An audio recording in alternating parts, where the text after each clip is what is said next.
तो गाइज़ मैं ये सोच के ताज्जुब में हूँ कि ये टैकोग्राफ के रूल्स क्या इंडियंस के लिए ही है क्या? क्या हम 90 से ऊपर जाते ही हमारा टैकोग्राफ फ्लैश करने लग जाता है और ये बाकी के जितने भी यहाँ के लोकल ड्राइवर हो 95 100 पे कंटिन्यू चलते हैं 2-2 3-3 मिनट। मेरे ये समझ में नहीं आई। सो गाइज़ इसके बारे में सोचना पड़ेगा कुछ तो।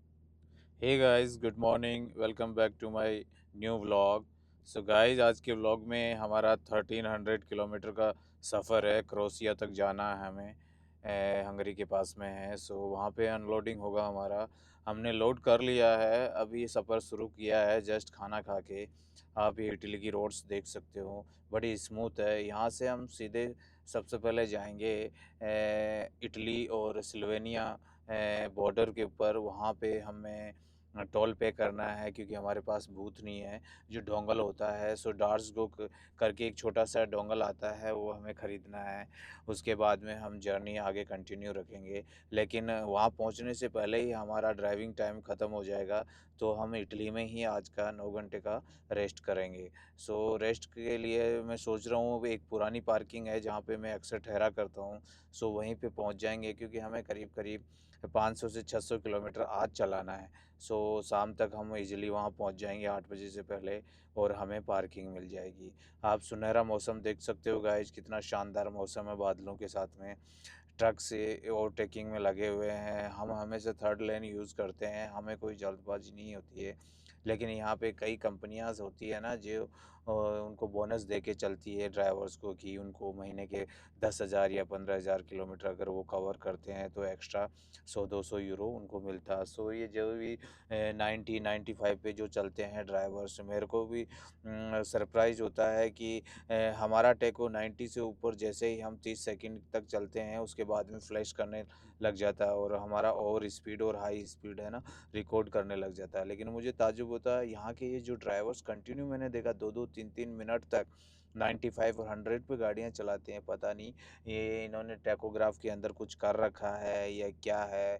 दूसरा हो सकता है ये लोकल है जो इन चीज़ों से खेल लेते हैं, अगर इनके फ़ाइन आते हैं तो। मेरे समझ से बाहर है। शानदार फ्लावर दिख रहे हैं ना राइट में, ये एक्चुअली पेड़ है गाइस ये।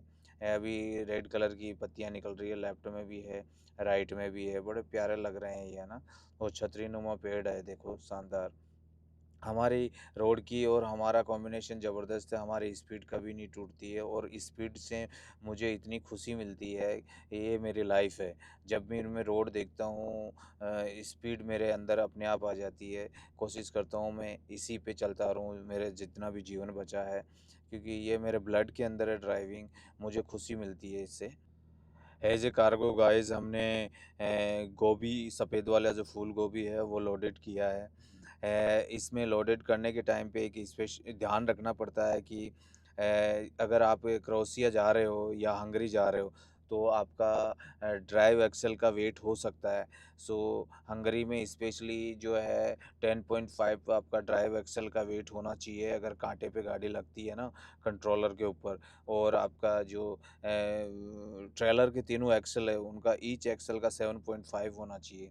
इनसे ज़्यादा नहीं होना चाहिए, नहीं तो आपका फ़ाइन या पेनल्टी आपको मिल सकती है। सो हमेशा डिस्पैचर जब भी यहाँ के लिए हमें गाड़ी लोड करवाता है तो सबसे पहले वो हमसे पूछता है कि ड्राइव एक्सल और गाड़ी का टोटल और वेट दिखाइए मुझे, तो हमें भेजना पड़ता है। उसी के बाद में वो परमिशन देता है कि yes it is under control.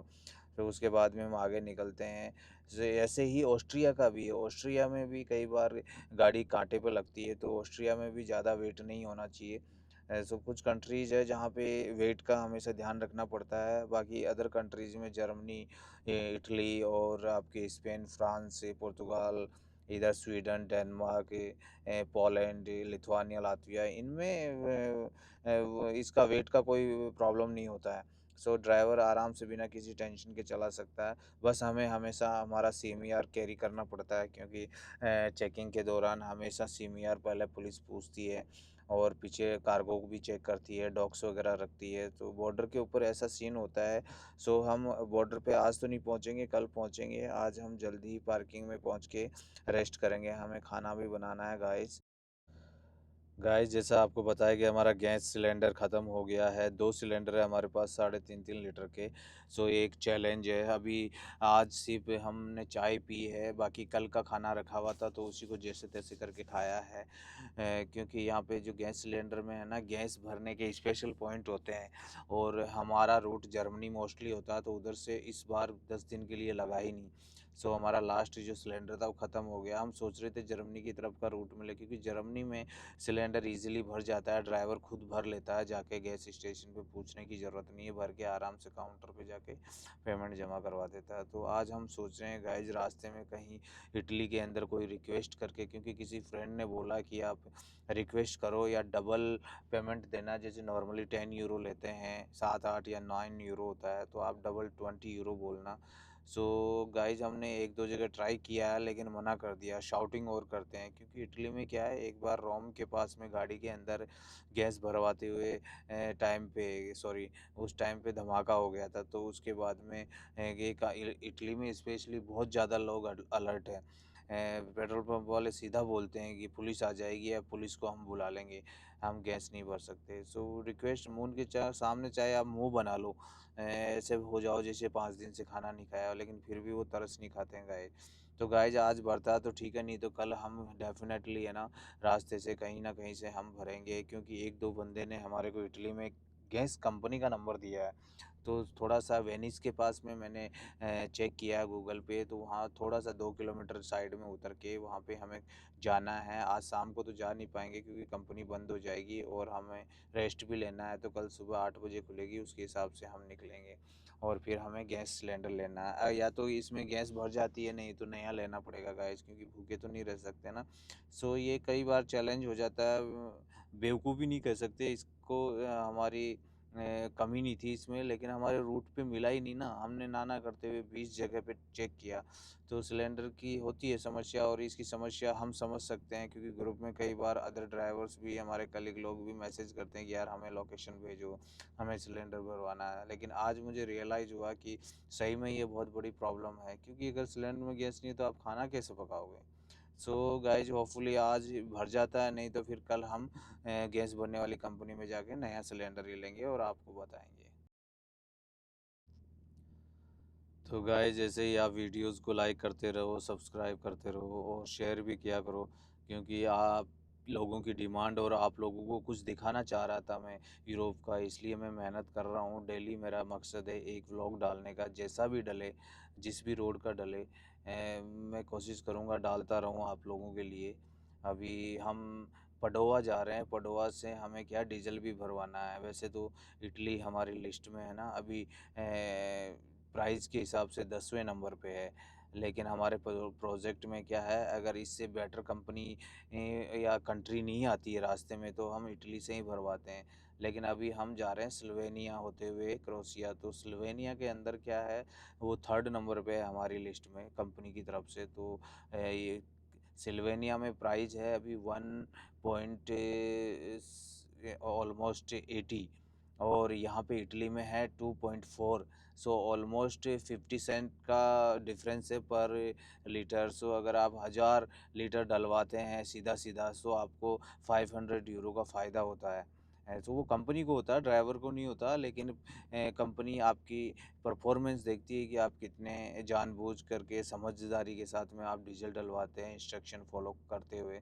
तो आपकी परफॉर्मेंस इम्प्रूव होती है और आपको थोड़ा बहुत बोनस मिल जाता है ईयरली, इन चीज़ों को देखते हुए। क्योंकि इसके साथ साथ आपका, sorry to disturb you guys, देखिए शानदार फ्लाईओवर आ रहा है, कितनी ग्रीनरी है ना, ज़बरदस्त ग्रीनरी है।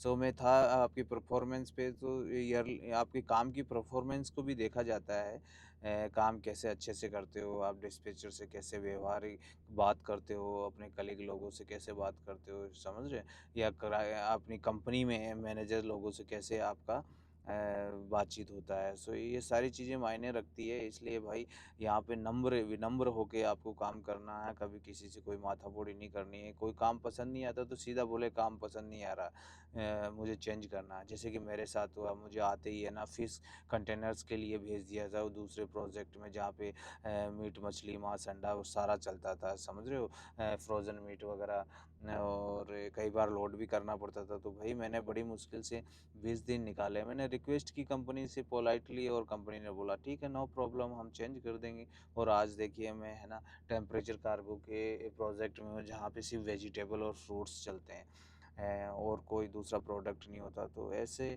और ये एरिया अपना वेदर भी अपने इंडिया की तरह है। इधर इटली और जर्मनी का जो समर का वेदर है ना, एकदम इंडिया की तरह है। लगता नहीं है कि यहाँ पे ठंडा है या फिर कुछ दूसरी कंट्री में है, क्योंकि अपने लोग भी बहुत है यहाँ पे। करीब करीब हर वेयर हाउस में ना अपने इंडिया के लोग, सरदार भाई जो है ना, पंजाब से जो बिलोंग करते हैं, वो भाई लोग यहाँ पे मिलते रहते हैं।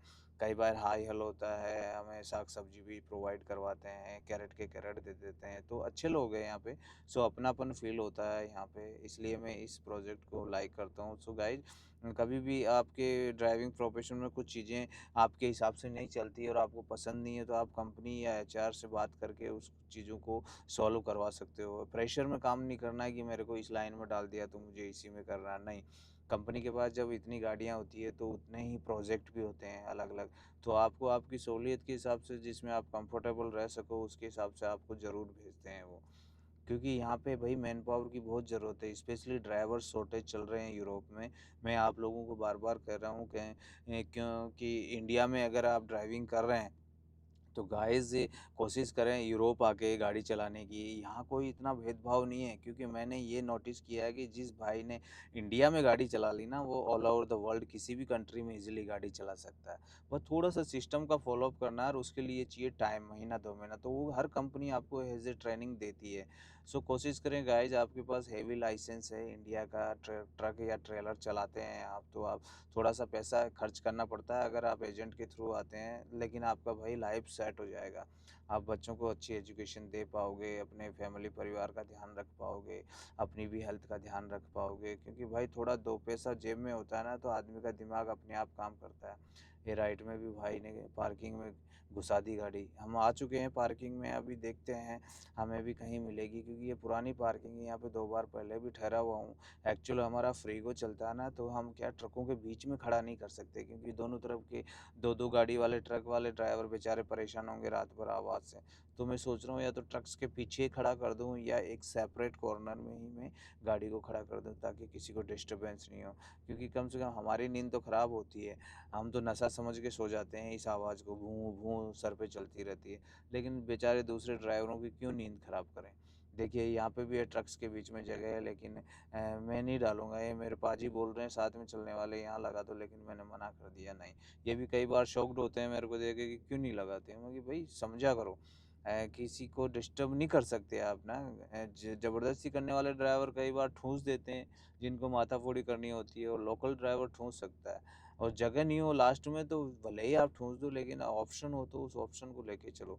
सो गाइज़, अभी हम, तो guys I hope you like this video. अगर पसंद आया तो प्लीज़ लाइक करिए, शेयर करिए, और सब्सक्राइब भी करिए, क्योंकि मेरे सब्सक्राइब नहीं बढ़ रहे गाइज। मुझे 1000 सब्सक्राइब पूरे करने हैं, तो प्लीज़ सपोर्ट करें मुझे।